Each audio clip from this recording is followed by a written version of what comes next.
You don't impose discipline on yourself for the sake of discipline. The foundation of the discipline needs to be the desire for freedom. We all know that we have to, impose some discipline on ourselves.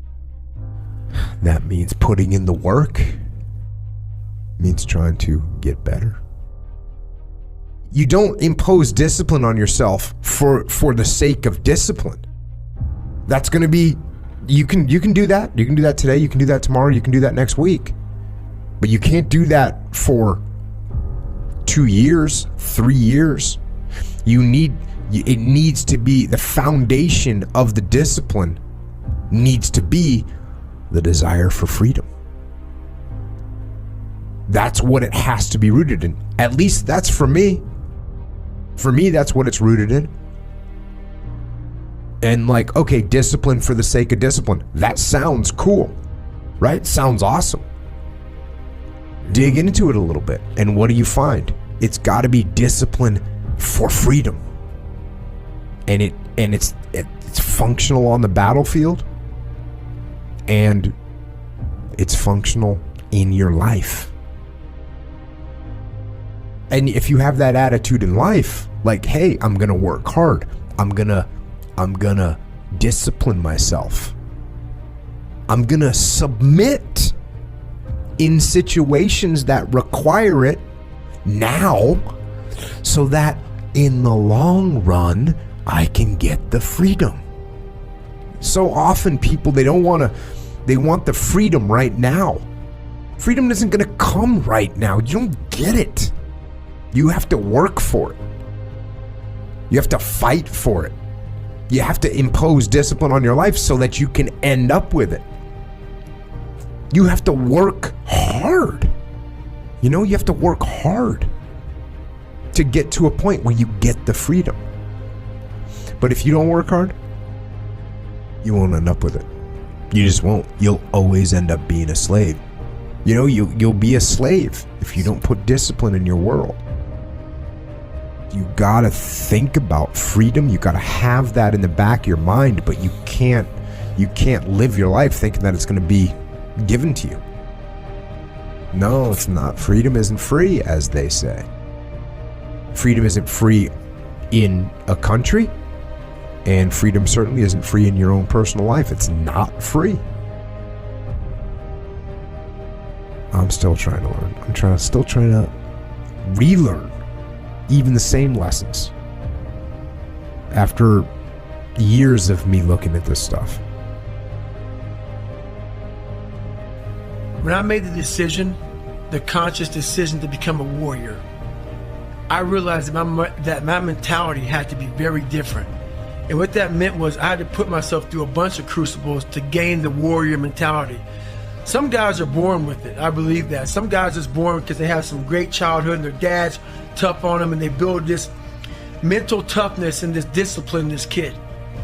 I didn't have this, so I had to design a crucible to put myself through to gain this warrior mentality. So what I mean by warrior mentality, which is why some people take what I say so literally and they just say, my God, you're just crazy, you're gone. No. God had to put some people on this planet Earth to do very dangerous things to protect this country. Love it or not, I'm one of those people. I was building that callous mind through these things, bad waters, so even after I became a SEAL, I was still on the journey to become a better warrior. And these races and all these events, it wasn't about being an ultra runner. I saw, first of all, it was about raising money, but also the selfish side of it all was I was building a warrior mentality by putting myself in the crucible of hell at mile 60 of a 135-mile race in Bedwater. What are you thinking? Blisters, shin splints, stretch fractures, peeing blood maybe? What are you gonna do now, David? A lot of people set these great goals, like they want to do Badwater, or they want to do an Ironman, or they want to be a millionaire, or whatever they want to do. They have these great goal lists, and they're amazing. Goals are important. But what we don't do in life, which is why people quit in SEAL training and they quit in these different things, we don't look at ourselves in the accountability mirror and take care of the number one thing before you start a goal. Let's take care of our insecurities, because they're going to surface when you put yourself in the crucible and you're suffering. You may be the best physically fit person on the planet. If you haven't handled your mind and handled your jealousies, your insecurities, whatever happened to you as a child and in between, they're going to surface at the time when your mind starts to question, why the hell am I out here in this race? What keeps a person in the fight is having purpose. Having purpose. Leave the ego at the door, because the ego will kill you every time. You will always quit. So that's why I've been able to get through things, because I know I was a scared, uneducated kid who stuttered and had zero. And I had to look at myself in the mirror and hold myself accountable for who I wasn't and who I wanted to be. Everybody's journey is different. Everybody's journey is different. I was on a journey to see who David Goggins was. And that journey took me in some of the hardest areas a human being can even imagine. And right now at 41, I'm the happiest person on the planet, because, you know, I had to climb Mount Everest several times just to look down on my life to see what hell I came from. And that's what kept me going. I had this vision of, if I can make it to where I want to go, imagine when I look back on my damn life, how proud I will be. And now I'm here. I'm able to look back on this life I lived that many people will never understand, because why? When you're passionate, they think you're crazy.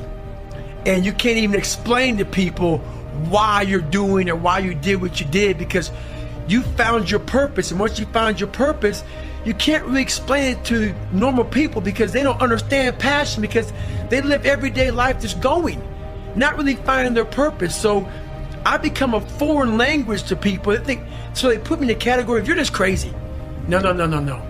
I'm passionate. I found my purpose in this life. I walked 105 miles, and I spent 7 hours in the vehicle from having so many issues with my body. And everybody goes, why didn't you quit, man? You could have killed yourself. It's not about that, man. I'm not out here to kill myself. You know, don't get it twisted, man. It was, honestly, at that point, it became a whole new challenge. The challenge was always to do my best. But at that point where I saw my best was done, I had to readjust the goals. And I found happiness and joy and peace. And like, okay, man, we're going to reset this damn boy, and we're going to walk 105 miles. This is my military service record. Gives me a bunch of excuses to quit and not even try.